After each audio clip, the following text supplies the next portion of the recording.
This next recipe is a lovely fruit jam. It can be used in cooking as well. Now we know that jams are very popular. We also know that jams contain a lot of added sugar. And so I want to share with you a recipe that just has fruit and it has no added sugar. Now it naturally will have fruit sugars, but it's in the company of all the good things that the body needs to change it into energy.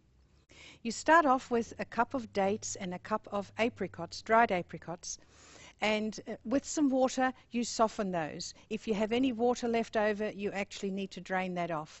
Now I've already taken that step, and so here in this bowl I have apricots and dates that have been softened with some hot water. I've actually put them on the stove and just simmered them for a little while, just so that they're nice and soft. And we're going to put that into the food processor. Now if you don't have a food processor, you can use one of those electric stick mixers, or if you do not have that either, you can use a fork and just mash it all together. Use crushed pineapple, because we're going to add pineapple to it. In this case I've got pineapple pieces because the machine is going to crush it anyway. But you can actually do it by hand and have a real chunky spread if that's what you'd like. But I'm going to use the machine and make a smooth spread. And so we'll put that into the food processor. That's the dates and the apricots that we've softened. And we'll add the pineapple. I do add a little pineapple juice as well.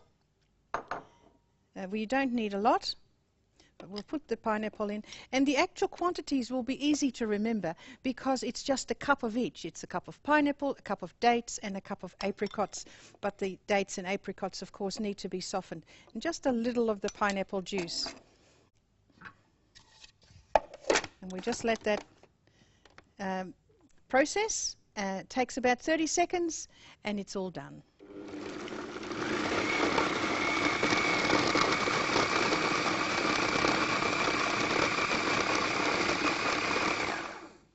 And that's it. Another good idea that just came to my mind as I was processing this spread, and that is that cut your dates in half, or even smaller if you want to. Not necessary to cut them smaller, but certain dates still have pips in them, the pits in them, or the stones, whatever you call them, and not so nice when you get it in here and the date still has a stone in there. So by cutting them in half, you will be able to see the stones. When I was preparing this for you today, I actually had 2 dates that had stones in them, and so that's one way of making sure you don't finish up with a broken blade or all little bits of date stones through your spread. So we'll put it into this bowl so that you can see it. It has a lovely texture, and another good thing about this spread is that you can freeze it. And so if you are by yourself or you don't use jam to in any quantity, you can freeze what you are not going to use.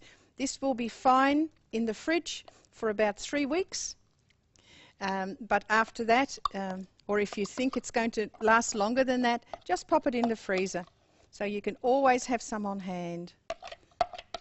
This can be used on muffins instead of butter or margarine. Lovely on sandwiches too for children. It's nice and sweet, but it doesn't have any added sugar.